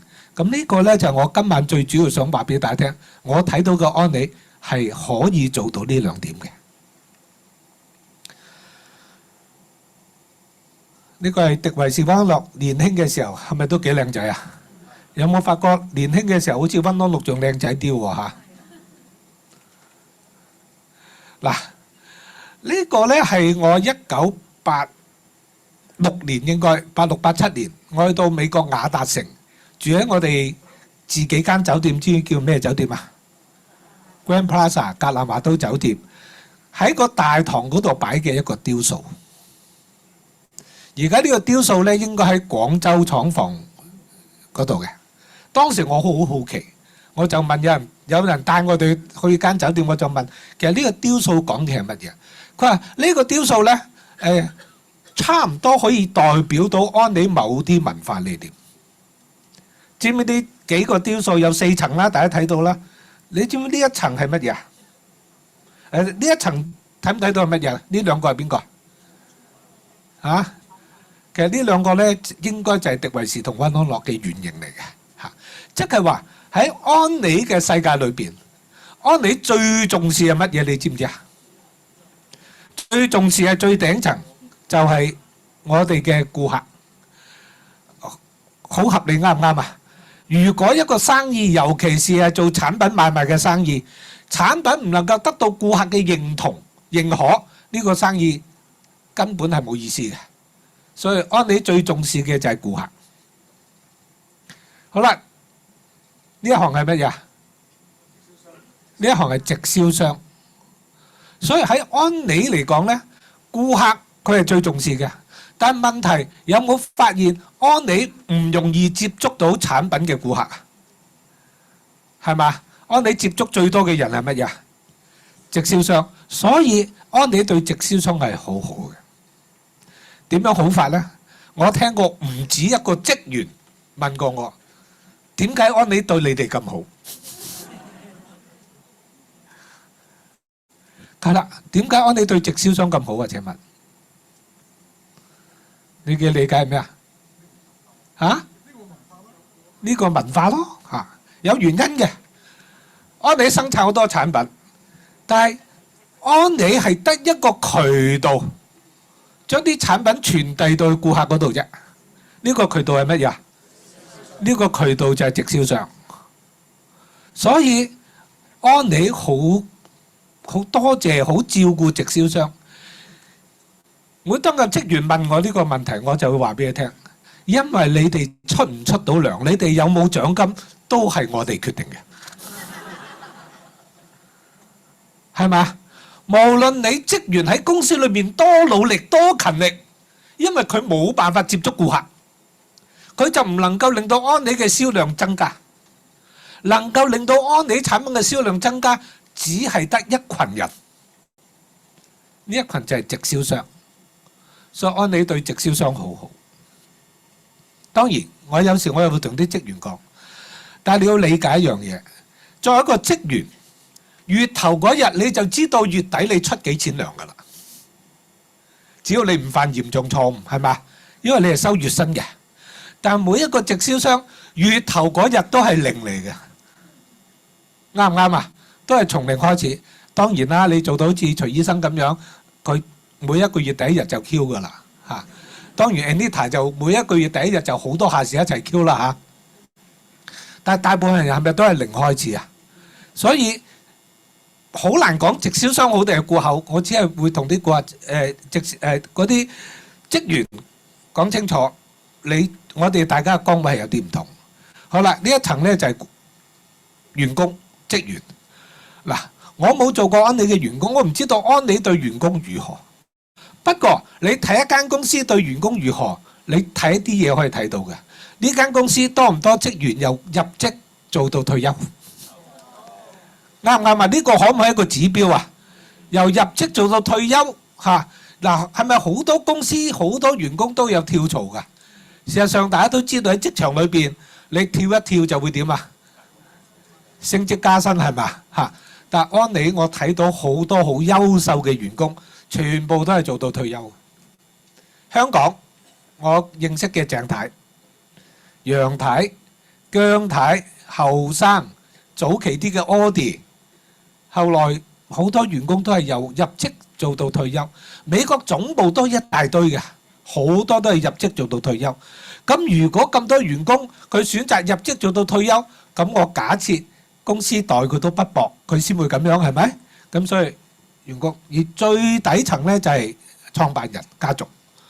呢個就係安利嘅文化理念，即係話安利會覺得只要顧客滿意、直銷商開心、員工做得開心，創辦人家族嘅利潤係唔需要懷疑嘅，唔需要擔憂嘅。如果你認同呢個嘅話，我希望大家去推己及人，去到乜嘢呢？就係如果將來你發展嘅過程裏邊，你識得諗，只要你推薦嘅朋友做得開心，只要你推薦嘅下線賺到錢，你嘅收入就唔需要太擔心噶啦。咁呢個係其中一個文化理念。可惜嘅係呢個社會有唔少人做乜嘢都係諗自己嘅，諗咗自己先。我咁樣做，我有咩好處？其實咁樣工作嘅人呢，同安利嘅文化理念係大相徑庭。呢啲朋友係唔容易做得好嘅安利，因為我哋係講緊，剛才津津有講，佢真係見到嗰啲朋友有咁嘅問題，希望真係幫到佢。你嘅初心係希望有啲人用咗安利產品對自己受益，而你做得多呢啲事情，又做得正確，你嘅收入就會有保障、有保證。但個關鍵係你做嘅時候係真係為他人好啊，定係因為你知道佢好我就好啊？咁呢個我唔去評論啦。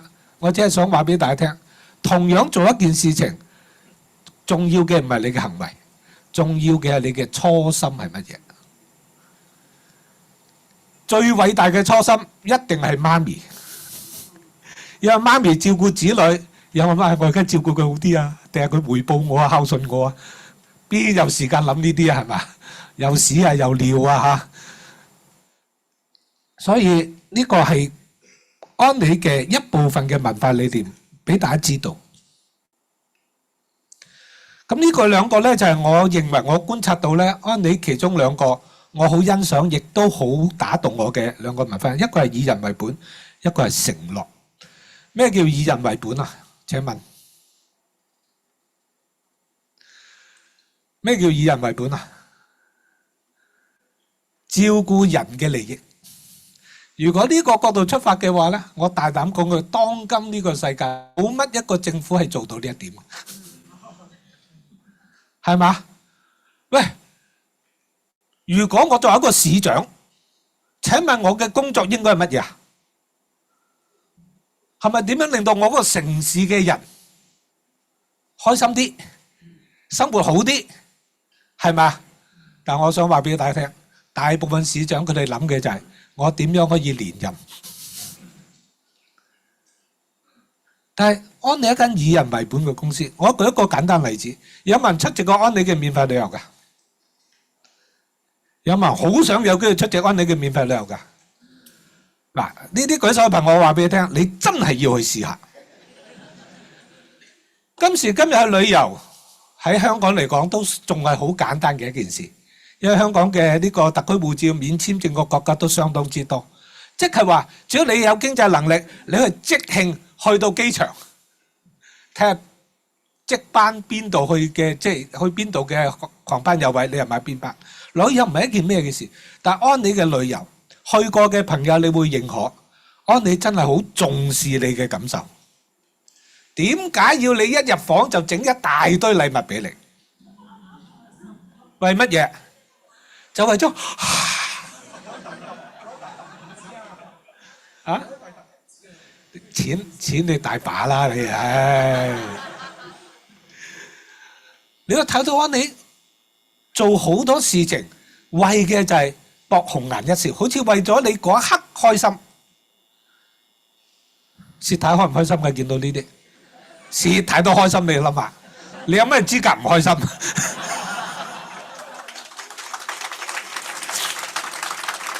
喺嗰一刻，其實真係同錢無關，係嘛？有時一個小禮品，一個小禮物，但係令到你其實咧，佢即係我哋以前去嗰啲，晚晚都有啲小禮物，晚晚都唔同，目的就係要你返房都覺得開心，瞓都瞓得好啲。其實你可以睇到安妮係真係以人為本，安妮好重視人嘅感受，好重視人嘅感覺。咁呢個點解會係咁嘅咧？我最近咧又聽阿鄭太講咗一件我第一次聽嘅事，佢話迪維士第一次嚟香港，當時咧公司咧就喺金域假日酒店開咗會歡迎啦，總之嚇咁啊等咗好耐，卒之迪維士嚟咧嗰個 ballroom 咧就有2個 bell boy 咧，每人拉到門，咁啊即係迪維士入嚟，係咪鼓掌啦？迪維士行咗10米8米之後咧，迪維士行翻轉頭同呢2個開門嘅人握手，講唔該。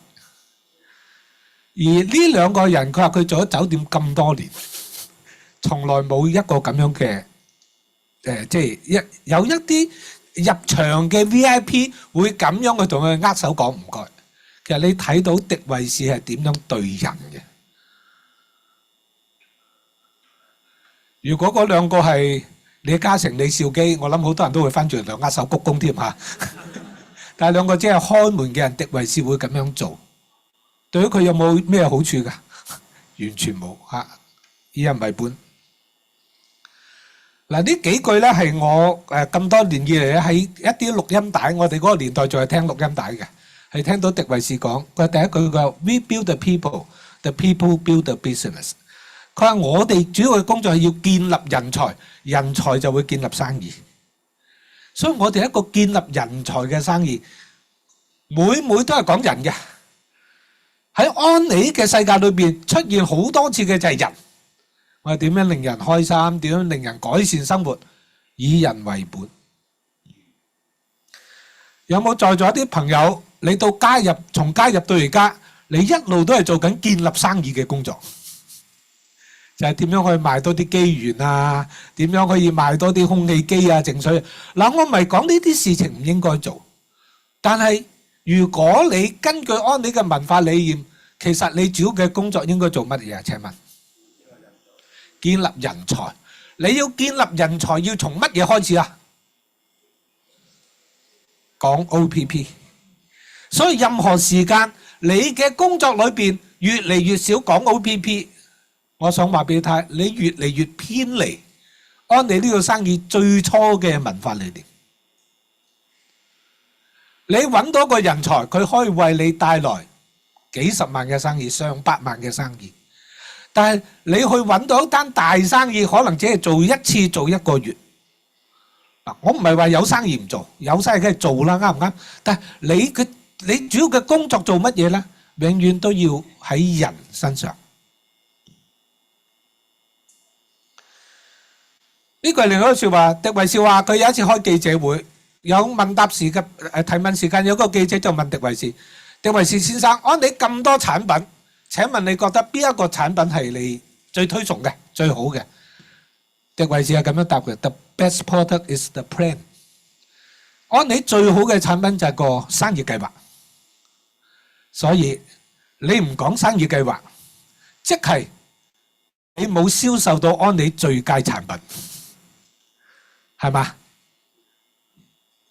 我哋最好嘅產品就係生意計劃，生意計劃完全符合人嘅需求，4大基石：家庭、獎勵、自由、希望。嗱，呢4樣嘢咧，我想話俾大家聽，大好人、大壞蛋，其實都係追求呢啲嘅啫，係嘛？呢個唔係因為你好人壞人而有追求唔到，係人嘅基本嘅追求嚟嘅。呢度有條短片咧，同大家分享下。1976年，安利马来西亚分公司成立。虽然只在吉隆坡拥有一所小型办事处，却迅速在当地企业界崭露头角。而作为资源大国的马来西亚，却在同一时期遭遇经济缓慢增长的困境。一次偶然的机会，马来西亚总理安排了与安利创办人理查·迪威士先生的一次私人会晤。总理忍不住问出心中的疑惑。马来西亚资源丰富，但经济增长缓慢，然而安利在马来西亚却年年增长，这其中的秘诀是什么？理查·迪维什先生的回答朴素真切。尊敬的总理，棕榈油、橡胶、铁是马来西亚最宝贵的资源。对安利而言，最宝贵的资源是人。只有牢牢掌握人的需求，为他们提供全程无忧的支持，企业目标便自然而然可以达成。理查先生掷地有声的回答，听上去是以人为本的治国大道理，背后写满了60年来安利始终将伙伴当作宝贵资产呵护的优良传统和点滴实践。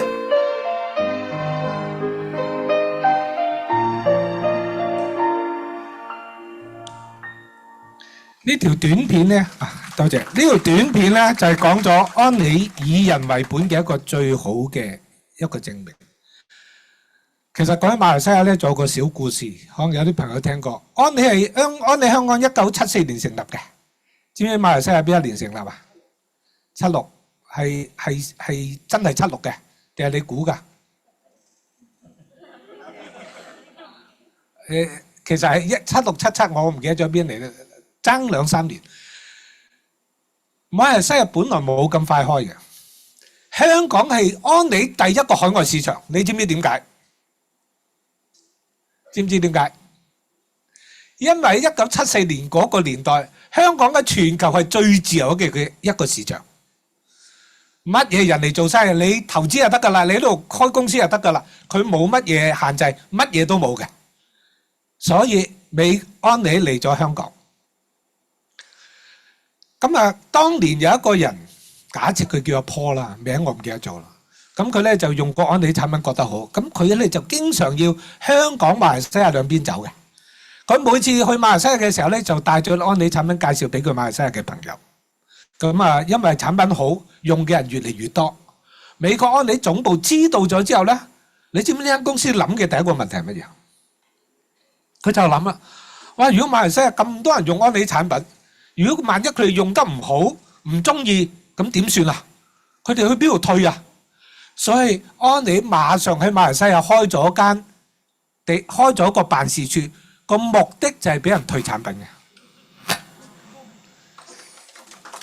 嗱，你諗下，其實從做生意嘅角度，呢間公司真係有啲毛病㗎，係嘛？哇！嗰度冇咪好咯，佢哋要退又冇得退幾好啊，唔使佢哋退產品。但係安理就係諗，佢哋如果用得唔滿意，要俾個地方佢去退。好啦，第二承諾，承諾你覺得緊唔緊要啊？我哋結咗婚嘅朋友咪舉手啊！你一定念嗰啲細節嘅係嘛？有冇做到啊？唔需要回應啦嚇。承諾係真係唔容易。有冇人減肥唔止一次？有冇人戒煙唔止一次㗎？戒賭唔止一次，係因為嗰一刻你好強烈嘅感受，好，我戒咗佢。但係人嘅記性係好短暫，好快脆。尤其是我哋未必願意原諒他人，但係我哋特別容易原諒自己。所以承諾對我哋嚟講都係一件唔容易嘅事。咁尤其是我哋大家有冇聽過句説話叫做講得出做得到啊？有幾多人做到呢？有幾多政府做到呢？係嘛？我哋唔好講西方或者邊度，其實度度政府都做唔到。講一套做一套嘅政府多啲，講咗就算嘅政府多啲。大家仲記唔記得垃圾徵費啊？咩人會諗到呢徵費出嚟呢？都一定要相當垃圾先得嘅。嗱，唔係馬後炮，當時一推出我就講點實行呢？香港好理論係嘛，但係根本係唔容易實行。講得出做到，我認識嘅裏邊，我自己都做唔到。我認識嘅人裏邊冇一個人係完全做到講得出做得到，但係安利公司做到。過去41年，我親證我見到，俾一啲例子大家。邊條片先？1969年，經歷了10年快速發展，安利總部大樓和生產基地先後落成，大激流式的亞達城已然是安利之城。然而，就在這個夏天，安利卻迎來了一次嚴峻的考驗。一個普通的午後，接收到消息，安利廠區氣溶膠區發生爆炸。姐第一時間趕到現場，1萬多平方英尺的廠房冒着火光，經濟損失慘重。當火勢得到控制，姐匆忙撂下一句話：“我得回家了”，便匆匆離開。姐可不是急着回家睡大覺，她連夜召集在外度假的理查和各部門主管開會，緊急商定災後事宜，並通過了一個重要決議：不計損失，不論投入，立即重建工廠。6個月後，全新的、規模擴大了1倍的安利工廠竣工。杰在他的回憶錄中說，那天晚上的決議是全票通過。我們知道，營銷夥伴不能一天沒有產品和銷售支持，只要他們的業務在，不論發生什麼，產品支持就必須在。什麼是夥伴？困難和挑戰面前，對方的利益永遠為先。這是信念，也是承諾。60年始終堅守，從未改變。你有冇留意到段片裏邊話溫安樂講乜嘢啊？佢話直銷商唔能夠冇產品俾佢哋銷售。你又諗下，點解佢唔話顧客冇產品用唔得？嗱，呢個有個分別咧，我個人睇法。顧客冇安利產品用，佢仲可以用 ABC 品牌，佢可以用其他嘅品牌，同唔同意啊？但係直銷商如果冇產品俾佢銷售咧，佢嘅收入就會停止，亦都有可能已經有啲直銷商將安利呢個生意作為佢唯一嘅收入，所以佢溫安樂當時諗嘅係直銷商嘅利益，佢唔係諗哇我哋冇工廠生產咩，我哋賣少好多，我賺少好多喎。而事實上，而家好多企業都係咁諗嘢嘅，係嘛？咁呢個係對直銷商嘅承諾。嗱，俾啲事例大家知睇下。香港咧1974年成立，1979年1月先有第一個滴滴。咁你估計呢幾年有冇錢賺？所以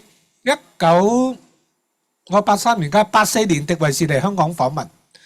喺個問題環節嘅時候咧，有個領導人問佢話：迪維士，香港安利74年到79年都冇錢賺，幾年都冇錢賺，安利有冇諗過撤離香港？請問大家做生意撤離係咪都一個好正常嘅抉擇啊？做幾年都冇錢賺喎，係嘛？迪維士當時嘅回答係咁樣嘅，我係親歷其境。佢話：一旦安利去個地方開展業務，除非當地嘅政府唔允許我哋繼續做落去，如果唔係嘅話，只要仲有一個直銷商喺度經營，我哋就會留低支持佢。即係話佢係冇諗過撤離香港嘅當時。當時我聽到嘅時候，我有少少毛管動啊！即係我覺得呢啲説話。我印象裏邊好似只有父母會對自己啲仔女咁講嘅啫喎，係嘛？因為事實上好多父母自己餓住肚皮都要俾仔女食，但係作為一個商業機構，迪維士講呢番説話出嚟咧，係令我到好感動，感動到已經接近40年，唔係40年前嘅事，我都仲記憶猶新。好啦，1993年上市，1999年私有化。上市嘅時候咧，佢保證每個 DD 以上可以，唔係每個鑽石以上可以有200股。但係當時我一填就填咗要3000股，因為我相信有啲人未必會要嘅。咁結果我最後咧係真係有啲鑽石唔讓我分到1600股。嗰次係我人生第一次買股票。93年嘅時候我31歲。1600股，上市係18蚊美金一股。上市第一日，即係我係用18蚊一股買翻嚟，上市第一日升到37蚊，我賣咗1000股，剩翻個600股喺43蚊嘅時候賣。所以我相信我喺呢一個安利嘅股票裏邊咧，係賺錢都幾多嘅一個人嚟嘅。我估我應該多過人Anita。李嘉達先生佢係其中一個一路都唔賣。去到後來私有化嘅時候，原價攞翻俾公司。係啦，呢件事我想講乜嘢咧？後來我問安利公司點解要私有化，安利公司就講啦，其中一個好主要嘅原因係因為當你一間公司上咗市之後，你好多堅持就唔一定能夠堅持啦。因為對股民嚟講，承諾重唔重要啊？對股民喎。對投資你嘅股票嘅股民嚟講，你間公司有冇承諾重唔重要？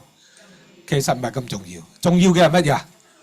啲股價不斷升，咁所以公司就覺得有好多以前嘅堅持就唔能夠堅持。例如，我好記得有一次維他命 C 嚟到嘅時候，我哋一打開覺得好淺色，特別淺色。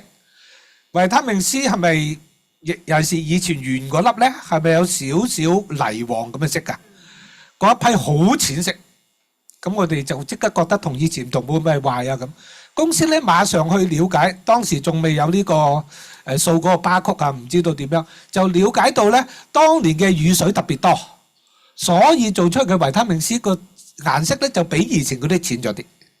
但係最後公司咧都係將成批打翻去運翻去，然後換過一批我哋覺得顏色正常啲嘅過嚟。呢一件事，如果安利一間私人公司，係咪中意點就點啊？我賺少啲啫嘛。但係你去到上市嘅時候，股民就會問你點解要退翻去，係嘛？咁安利咧係為咗堅持自己嘅承諾，所以後來私有化。嗱，當然仲有其他原因，呢個係其中一個主要嘅原因。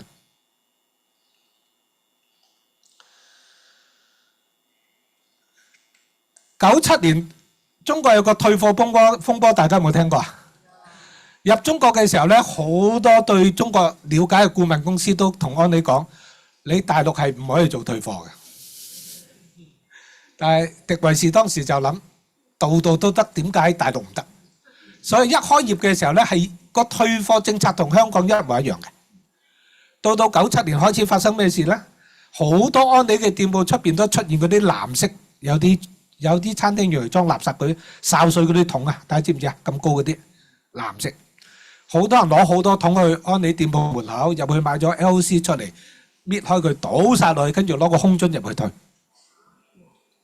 全國嘅店鋪都係咁，所以安利退唔退？退，因為呢個係一個承諾嚟嘅，佢照退。喺嗰段時間，每日退貨嘅生意額大過買貨嘅生意額。咁樣亦都迫使到安利後來作出調整，開咗嘅產品就唔退得。咁呢個係其中一個承諾。我相信有唔少其他嘅企業可能佢即刻就停止，佢照接受退貨，因為呢個係佢嘅承諾。直至嗰個退貨嘅政策改變咗，咁佢先行新嘅政策。去翻上一頁唔該。係1998年傳銷禁令，大家有冇聽過？1998年嘅1月，當時李南清先生對住喺一個唔知咩場合，對住一班記者講咗一番咁嘅説話。佢話傳銷呢一個行業咧，喺歐美喺美國我知道係正當行業嚟嘅，但係對中國嚟講咧，佢唔好符合國情。大家有冇聽過好多唔符合國情啊，同埋符合國情啊？但我咁寫包單，全中國冇一個人可以話俾你聽國情係乜嘢嚇？國情係一個比較虛無縹緲嘅嘢嚟嘅嚇，咁樣可以方便佢話唔符合又得，佢又符合又得，唔符合國情。所以咧4月份咧就一刀切啦，就係禁止傳銷。嗱，記住佢唔係要佢整改，佢唔係要佢改變經營，佢一刀切。一刀切之後咧，我哋即刻唔做得。產品可以繼續賣，係唔做得。咁當時咧，商務部長應該係叫做吳儀，有冇聽過呢個名啊？吳儀，佢咧就接見咗幾間美國嘅直銷企業，包括安利、雅芳同埋呢個 Mary Kay 嚇。當時鄭太復述咧，佢話佢哋一見面，鄭太就帶咗美國總部嘅信息，就係國家要我哋唔做傳銷，我哋可以配合；國家要我哋改變經營方式，我哋可以配合。但係如果國家唔容許我哋保留原來嘅營銷隊伍，安利就冇辦法做落去啦。即係嗰一剎那，安利諗到嘅係乜嘢啊？諗到佢唔係自己咪繼續做，係直銷商嘅利益有冇保障？結果用咗3個月就整咗一個叫做店鋪銷售，即係其實中國唔係唔俾你安利做晒，不過你唔好搞傳銷啦，你就好地賣產品就算啦。咁嗰個經營方式就係店鋪銷售加 plus 僱用營銷人員。咁我哋當時咧就即刻由直銷商咧就變咗做銷售人員啦。咁銷售人員咧就冇獎金攞嘅，只係能夠憑自己嘅銷售賣幾多賺幾多。要攞獎金你就登記一間公司，註冊一間公司，咁咧就變咗香港嘅直銷商啦嚇。咁總之呢啲都一啲事例可以俾你睇到安利係點對待對直銷商嘅承諾。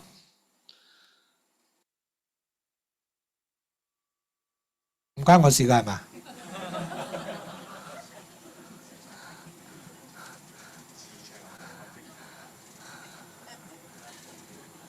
即係點啊？可以收工啦係嘛？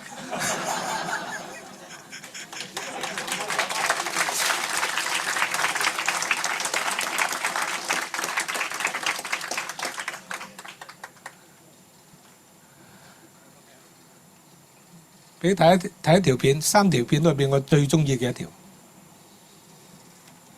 上世紀80年代，中美洲的巴拿馬国内严重的社会动乱导致当地货币贬值，银行纷纷关门，而身在动乱中的安利营销伙伴未能幸免。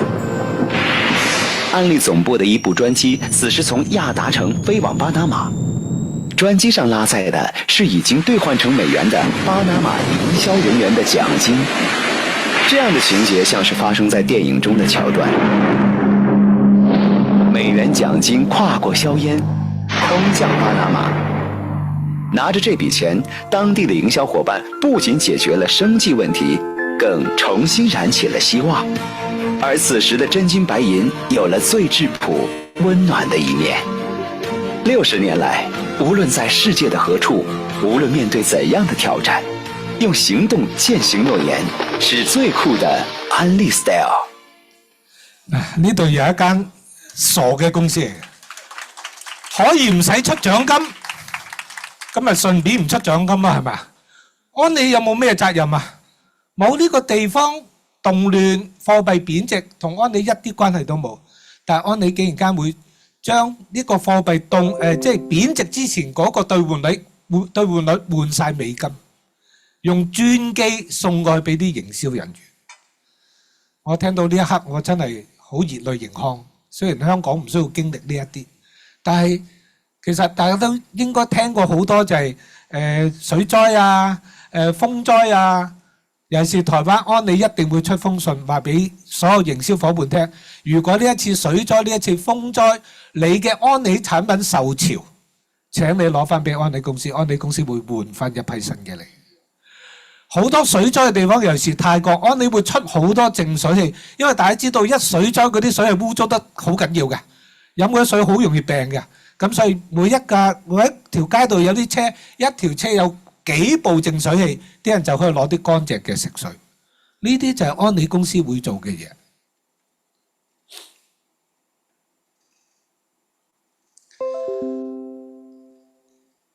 傳承永續經營。嗱，我個人咧，當初咁勤力做安利，呢個係我其中一個好主要原因嚟嘅。就我希望將來我做好啲，我可以將佢傳俾我嘅下一代。因為我嘅下一代係一個乜嘢嘅人，我唔知噶嘛。當時可能會揾唔到食，可能會唔讀書，可能會好，總之好艱難生活。咁我就希望做一個爸爸，我可以做好啲，將來最起碼個安利嘅獎金啦。咁呢個係其中一個好主要嘅原因。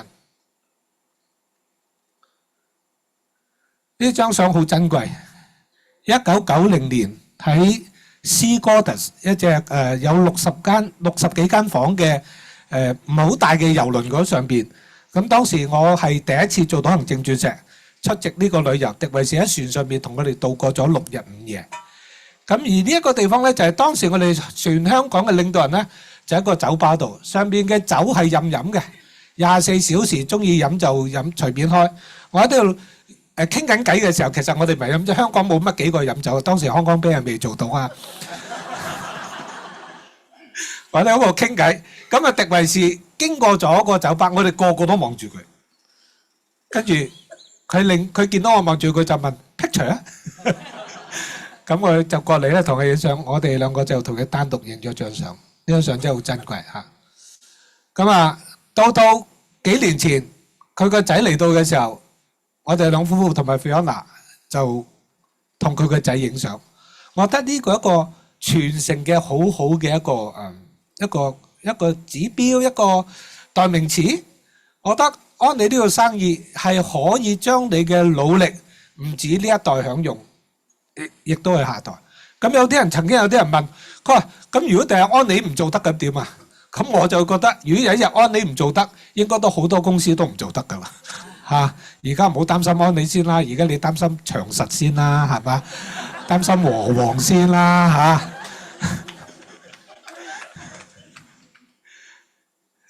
真係冇諗過香港嘢係正正經經做生意，俾咁多人鬧啊！仲有嗰啲阿貓阿狗出嚟鬧一餐嚇。咁好啦，咁我講過，我當初係因為傳承，但係因為安利呢個生意，我可以俾兩個女自細讀國際學校，有好啲嘅教育。今時今日，我嘅睇法係，就算冇咗安利，我諗我兩個女都好掂㗎啦，可以。係因為佢哋有好嘅觀念，係因為佢哋有好嘅學習。所以安利係一個可以傳承一個可以永續經營嘅生意。當然重要嘅係你要睇到呢間係一間以人為本，呢間係一間有承諾嘅公司。咁而家咧，香港安利咧就會由3月係咪3月開始啊？3月開始咧就可以兩代人嘅生意，只要都係做到 DD 以上咧，咁就可以合併。其實為傳承咧係踏進一大步嚇。咁我問過 Fiona 要唔要即係合併嘅，佢話合併咗咪冇咗我，佢話唔得嚇，佢話自己做下先，自己做好啲先嚇。我覺得係一個好嘅生意，所以你要了解安利一間乜嘢嘅公司，你要揾一間獎金比安利多嘅好容易，你要揾一間產品同安利拍得住嘅都唔難，你要揾一個嗰個生意計劃同安利差唔多，甚至乎比安利更好。其實有冇聽過好多人同你講，我哋個計劃比安利更好？有冇聽過？當咁多人都要標榜佢哋比安利更好，請問你知唔知邊間係最好？係嘛？喂，你話如果我要靚仔個煲，冇用，邊有用啫？係嘛？個個都得啦嚇。但係你話要靚仔個吳彥祖，後生嘅吳彥祖嚇，咁佢先可以話。我連吳彥祖都冇我咁靚，咁所以你會知道喺佢心目中邊個係最靚，同唔同意啊？所以喺我心目中，我覺得真係冇乜邊間公司去同安利去比較。唯一可以比安利優勝嘅就係佢哋出多啲獎金。但係一間公司如果個獎金比安利更多嘅話，意味住佢嘅產品成本好低，先至可以出到咁多獎金，啱唔啱啊？所以我覺得喺呢個行業，安利幾近係無敵嘅嚇，所以呢一方面你唔需要去擔憂。如果你能夠喺你嘅心目中同我一樣有對安利呢種咁嘅感受，呢種咁嘅感覺，其實識唔識得回答意義都唔係咩大問題，因為最起碼安利喺你心目中永遠可以立於不敗之地。大家有緣分遇到一個咁好嘅機會，大家可以喺一個咁好嘅土壤喺耀星呢個系統裏邊，我覺得需要嘅欠嘅就係你自己嘅努力嘅啫。好鼓勵大家努力一啲，為你自己嘅人生，為你嘅下一代打下一片天地，好嘛？多謝大家，唔該晒。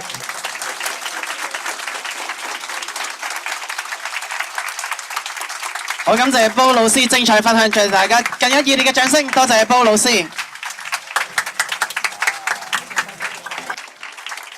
相信大家聽完煲老師嘅分享，其實係好多自己嘅心魔都去解決咗。即係今日我哋能夠去遇到一間咁好嘅公司，而呢間公司都俾機會我哋去合作，真係好好把握珍惜呢個機會。